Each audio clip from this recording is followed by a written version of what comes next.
दोस्तों, विकसित भारत जी राम जी बिल लोकसभा से पास हो गया। आपने बहस सुना होगा, पक्ष का भी विपक्ष का भी।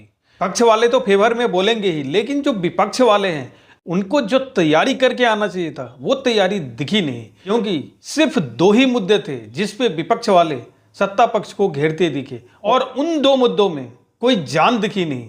इसलिए पार्लियामेंट में डिबेट एक तरफा हो गया। जो दो मुद्दे कौन से थे? पहला मुद्दा था कि कांग्रेसियों का यह कहना था, विपक्ष वालों का यह कहना था कि गांधी जी का नाम हटा के जी राम जी डाल दिया।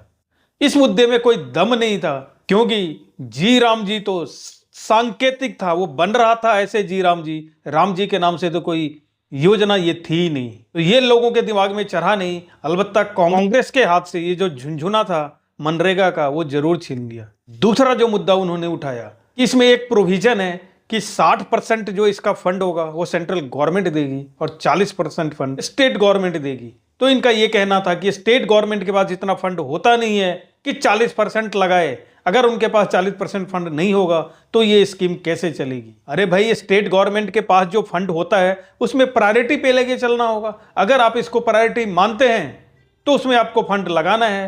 फंड नहीं है ये मुद्दा कह के फिर तो ये स्कीम ही खारिज कर देनी चाहिए कि इसके लिए फंड ही नहीं है। तो ये दोनों जो मुद्दे थे वो लोकसभा में धराशायी हो गए और विपक्ष का जो स्टैंड था वो बिल्कुल कमजोर हो गया और लोकसभा में जी राम जी बिल पास हो गया। राज्यसभा में आज पास हो जाएगा, क्योंकि आज विंटर सेशन का आखिरी दिन है दोस्तों।